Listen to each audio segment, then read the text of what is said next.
Hi guys, it is me, Nyle, once again, and today we are going to be recapping week 20 of the Premier League. It was a crazy week filled with a ton of upsets and just a ton of incredible storylines. So let's get straight into it. So let's start with Aston Villa versus Leeds United and what was a 2-1 win for Aston Villa.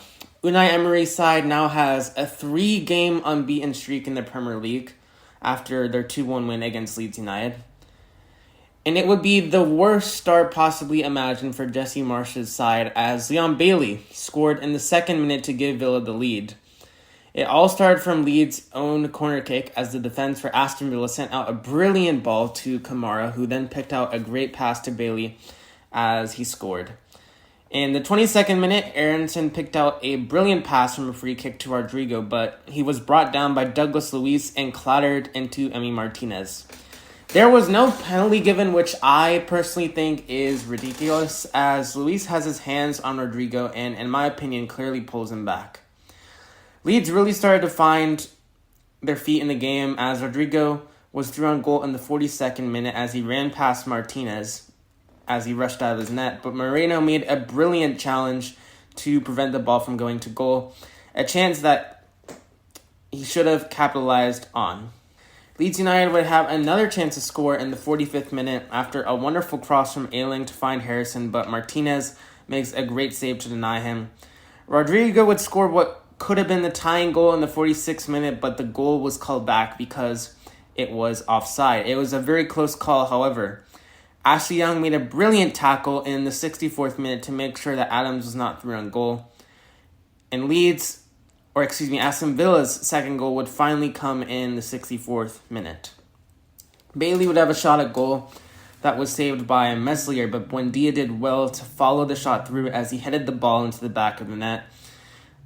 The goal was originally called offside, but after review from VAR, the goal was given. A much-needed goal to give some security to Villa as Leeds were breathing upon their necks. Alex Moreno could have put the game to bed in the 71st minute, but his shot hit the side netting. Bamford would come on as a substitute and definitely made his mark on the game as he scored in the 82nd minute to put his side back in the game. It was his first goal for over a year. Leeds could have found their equalizer in the 4th minute of stoppage time as a ball from a set piece really tested Villa's defense. Minks had to clear the ball and it just went wide. He could have scored an own goal to turn Aston Villa's fortunes upside down. It was not a great performance from Aston Villa by any stretch, but they got the job done. Emery really seems to be turning the ship around at Villa as they are now in 11th place in the Premier League, just 3 points behind Chelsea. Leeds will be disappointed that they did not get anything out of this game. Jesse Marsch rightly pointed out post-game that he thought, and his opinion, that they were the better team. However, they cannot put any of their chances away. And Leeds are now in 14th place, just 3 points away from the relegation zone. Now let's look at Manchester United versus Manchester City and what was a 2-1 win for Manchester United. Manchester was an unusual color for the first time in a while. Red. This was all because of a big win from Manchester United against the defending champions, Manchester City. The first big chance of the match would come in the 10th minute. City would give the ball away to Rashford as he then found Eriksen. Eriksen would then find the run of Fernandes as he shot the ball across the face of goal from a tight angle. Cancelo made a brilliant challenge to prevent the ball from reaching the feet of Rashford in the 14th minute as he was in the scoring position. United's deadly transition on the counter was really causing problems for the City defense. Holland had a chance to score in the 23rd minute, but United's defense shut him out well as he could not manage to get a good enough shot on goal. Another chance would come for Rashford in the 33rd minute after a brilliant ball from Fernandes found Rashford as he was making a good run. Ederson was wildly rushing out of goal to the point that Rashford went past him and was through on goal, but his shot was blocked by Akanji. Rashford was really a threat with his blistering pace. Eriksen made a great pass to him in the 37th minute as he made a great run, but Ederson did well to stop him from getting any shot on goal. There would be a worry for Rashford in the 40th minute as he would suffer an injury after a challenge from Akanji. However, he would be able to carry on in the second half. The first goal of the derby would come in the 60th minute from Jack Grealish, making an impact off the bench. It was a great run from De Bruyne into the box as he played a great cross to find Grealish as he headed the ball into the back of the net. And I know probably a lot of you were thinking, okay, here we go again. City is going to find a way to win. However, not so fast. Bruno Fernandes would score in the 70th minute to tie the match for United. The goal was originally called back because of an offside run from Marcus Rashford. However, he does not touch the ball, so the goal is counted. Definitely a controversial goal, but by the letter of the law, it is the correct call. Old Trafford would erupt, and I mean erupt, in the 82nd minute as Rashford would score to give Manchester United the lead from behind. An incredible turn of events. Fernandes picked out a great pass to Garnacho, and then Garnacho tries to make a play with the ball. However, the ball goes back to him after it bounces off of Walker. And then he does this clever reversal move past Ake and then sends a great cross across the box to find Rashford as he made a brilliant run and scored. The young Argentine came on as a substitute and could not have asked for a better way to impact the match. And Marcus Rashford just seems to keep on scoring. He, right now, for me, is the most informed player in the Premier League. It was a big statement match for United. Erik ten Hag has really seemed to turn this side into a unit. It doesn't seem to no longer be a unit of individual talent, but rather it seems to be more of a collective team now. And this was a win that will definitely be remembered. It is not unreasonable at all, I think, to suggest that United are now in the title race. With this win, they are now 4th in the Premier League and are 1 point behind City. Big disappointment for City. They were defensively fragile and could not seem to handle the blistering pace of United. It was always going to be a hard match, but City could have ended being 5 points behind Arsenal with the win.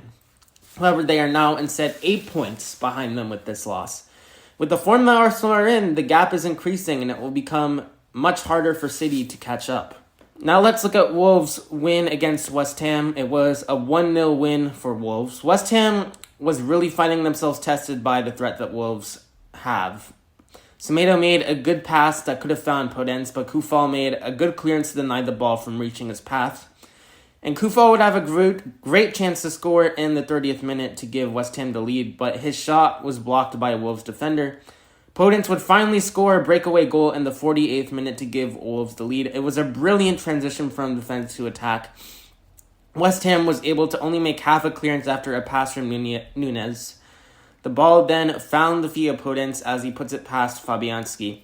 Neves was close to scoring a second goal in the 74th minute after a brilliant pass once again from Nunez, but the shot hit the post. The ball that hit the post then bounced to Ait Nouri, but his shot would hit the post as well.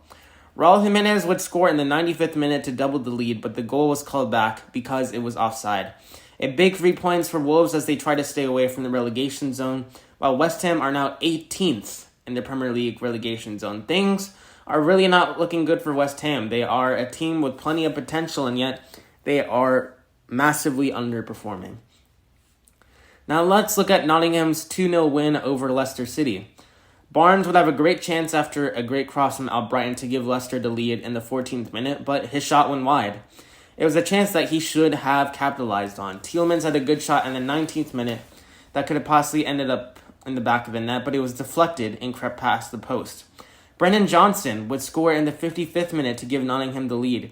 It was a great pass from Gibbs-White that found Johnson as he went around the rushing Danny Ward and slotted the ball into the back of the net. The goal was originally disallowed by VAR as they deemed it to be offside. However, the goal was counted after further review. The run from Johnson was tight but well-timed. Leicester was not able to deal with the counter-attacking threat from Nottingham when conceding that first goal. And Johnson would score again in the 84th minute with what ultimately sealed the 3 points for Nottingham in the East Midlands derby. It was an amazing performance from him and also from Gibbs-White as he was once again responsible with the assist as he turned past his opponent and made a brilliant pass with the outside of his foot to find Johnson. A well-deserved win from Nottingham with a beautiful counter-attacking display. They are now 13th in the Premier League. And Leicester is now 15th in the Premier League in what is now 3 games with a loss. Now, this is probably the biggest result of the weekend, in my opinion. Brighton's 3-0 win against Liverpool. Brighton put on a world-class display. The Seagulls caused problems for Liverpool from the start. March looked like he was about to score for Brighton in the 14th minute until Trent Alexander-Arnold made a great clearance. Brighton had another chance to score soon after that, but they did not make the most of what was a good opening for them. Cody Gakpo could have had a chance to score in the 19th minute as he was on the run, but he could not catch up to the ball that was played by Ox. Liverpool's first shot of the game came in the 25th minute. The first time that Brighton's backline was tested was in the 27th minute when Salah went 1v1 against Colwill. Sanchez even had to come out to make a challenge. Matoma would have a great chance to score after a beautiful through ball from 18-year-old centre-back Levi Colwill. However, his effort went wide. Brighton were constantly providing problems for Liverpool on the wing. Ferguson had a great opportunity to score right before the end of the first half, but could not get enough power on the shot. Brighton would finally get their reward in the 46th minute as March scored to give them the lead. It all started from just a poor giveaway from Matip. McAllister won the ball and passed it to Lallana. He then found Matoma, who then made a great pass to March, and it was March's first goal at the MX Stadium since September 2020. And boy, oh boy, what a big goal for him. Brighton would then score a second goal in the 52nd minute to extend their lead, and it was March again, as it was a great strike into the far corner. He was able to hit the ball perfectly, even though it was underneath him. A great pass from Ferguson is what started it all. Alex Oxlade-Chamberlain had a chance to get Liverpool back into the game in the 54th minute after a great cross from Trent Alexander-Arnold, but he could not get enough contact on the ball. Elliott had a clear-cut chance on goal in the 75th minute, but his shot went wide. It just did not seem to be Liverpool's night. Gakpo would have a good chance to score as well in the 77th minute after a good delivery from Trent, but he could not find the finishing touch. And Danny Welbeck would ultimately put the game to bed for Brighton in the 81st minute with a good touch, but also poor defending from Liverpool. Nobody dealt with the ball. They looked static. It was Welbeck's first Premier League goal of the season. A special one for Brighton, as it was the first time ever they beat Liverpool in a top-flight league home game. The 3 points for Brighton were really deserved as they outclassed Liverpool in pretty much all areas. Roberto De Zerbi has really gotten this team believing. He was supposed to be a replacement to Potter and the success that he has brought to Brighton. But he has really made Brighton a more dangerous team, in my opinion. A team that plays great football and is not afraid. They are now 7th in the Premier League. However, questions once again have to be asked about Liverpool. This team looks far from the team that was known as mentality monsters. The Reds were poor in all areas of the pitch, the offense not do enough, and the defense looked like a headless chicken that had no sense of direction. At this moment, this team looks nowhere suited to make it to the top 4. Liverpool are now in 9th place. So now let's look at Everton's 2-1 loss to Southampton. Onana would score in the 38th minute off a set piece to give Everton the lead, and what was his first goal for Everton. It was good delivery from Demarai Gray to Onana as he headed the ball into the back of the net. Iwobi had a great chance to extend the lead for Everton in the 42nd minute after a curler went just wide. It would not be an ideal start to the second half for Everton, however, as Ward-Prowse would score in the 46th minute to bring Southampton back into the match. It was a good first touch and then chop as he strokes it in. A special goal as it was his 50th for Southampton. Calvert-Lewin was agonizingly close to bringing Everton back in the lead in the 55th minute as his deflected shot hit the post. Ben Godfrey had a big chance to score in the 70th minute after a brilliant delivery from Onana. The ball takes a touch off the goalkeeper and also takes Godfrey by surprise, so he was not able to get any good contact. Prowse would score an incredible free kick in the 78th minute to give Southampton the lead from behind. If there is anybody that knows how to score on free kicks, it is this guy. It was poor from Anthony Gordon to concede the free kick that Southampton scored on in the first place. There are dark clouds hanging above Frank Lampard and Everton. Fans were very unhappy as boos serenaded Goodison Park. Everton fans stayed behind after the game in protest against the board, and players were even confronted by fans after the match. Yuri Mina was confronted by a fan on the street, and the fan told him to show us, the fans, a bit of heart. The board of directors were even instructed to not attend this match because of threats to their safety and security. They are currently 19th in the Premier League, still suffering in the relegation zone. It was a much-needed win for Southampton as they want to escape the threat of relegation. They are currently all the way at the bottom of the Premier League. Now let's look at Brentford's 2-0 win against Bournemouth. Coming off a 3-1 win for Liverpool, Brentford were able to get another win against Bournemouth. Brentford would be awarded a penalty in the 36th minute after Tony was pulled back in the box. Individual errors are once again the trend here for Bournemouth. He was able to send the ball past Neto and into the net. It was his 13th goal of the season. He has had an incredible campaign so far.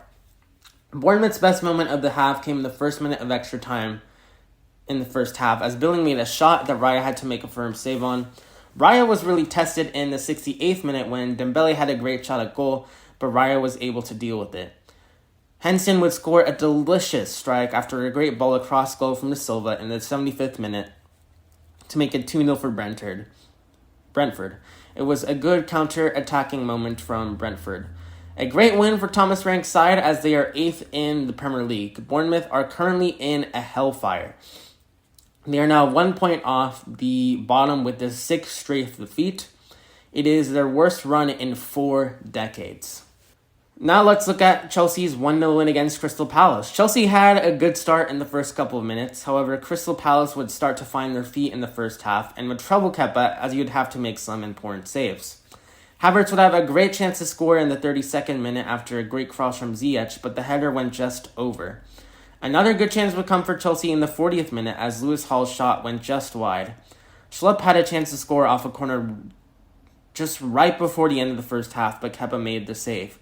Chelsea would then have a big chance to score right before the end of the half, but Guaita was able to make a save. Havertz would finally head the ball in the back of the net in the 64th minute to give the Blues the lead after a great cross from Ziyech. It was his 6th goal of the season. Aubameyang had a great chance to extend Chelsea's lead in the 70th minute, but Guaita made a good save. Havertz would have a big chance in the 79th minute, but was not able to get good enough contact to head the ball into the back of the net. Doucouré had a great shot in the 85th minute that Kepa made a great save on.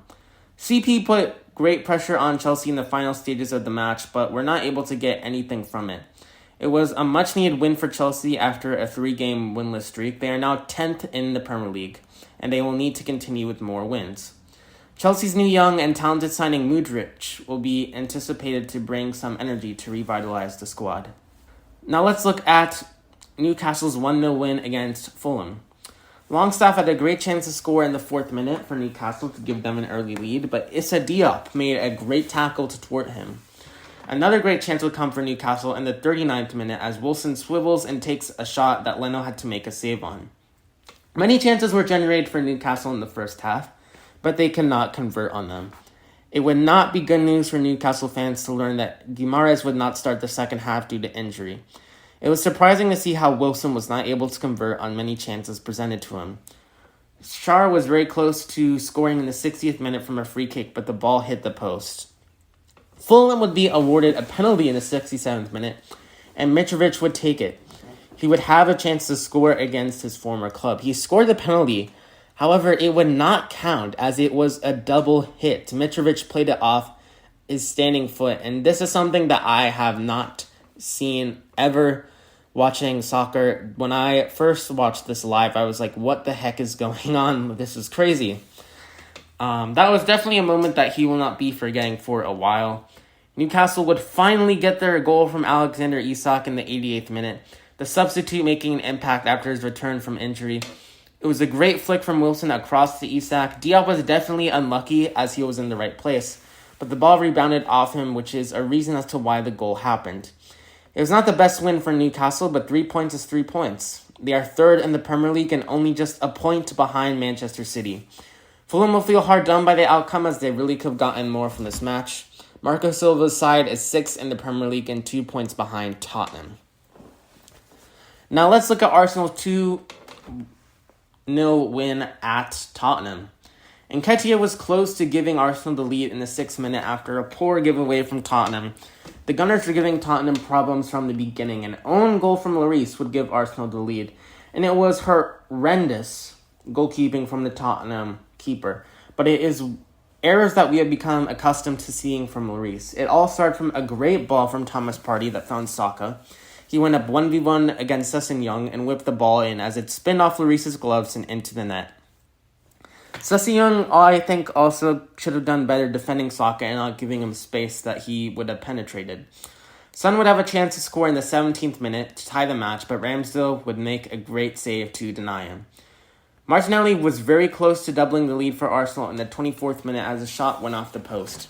It was a great hit from the young Brazilian. Odegaard would double Arsenal's lead in the 35th minute, and deservedly so, as Tottenham at that moment were toothless. It was a great strike into the bottom corner, and it was his 8th goal of the season, an incredible signing for Arsenal. We can really see the impact that he has had on this team.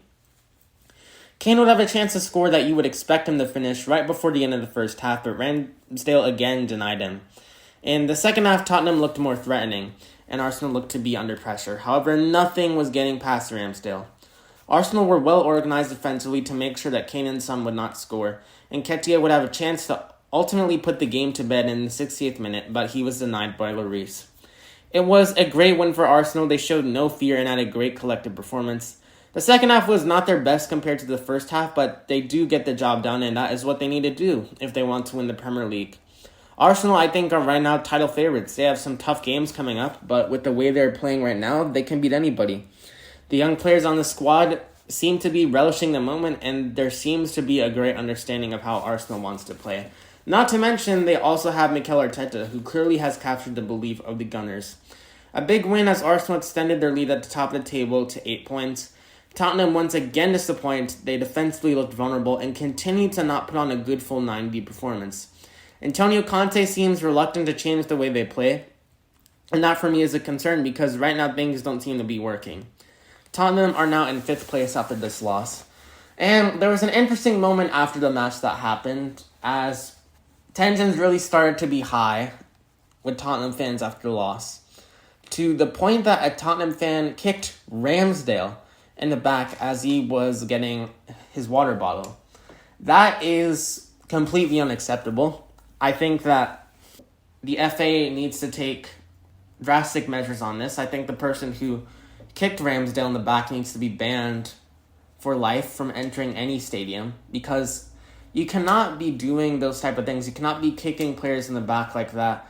I get it, emotions are high, but at the end of the day, you also have to make sure that you're not endangering the safety of others. And that is what this fan did to Ramsdale, and it's completely unacceptable, so I hope that action will be taken on it. Well, that wraps up a crazy week of the Premier League, and thank you very much.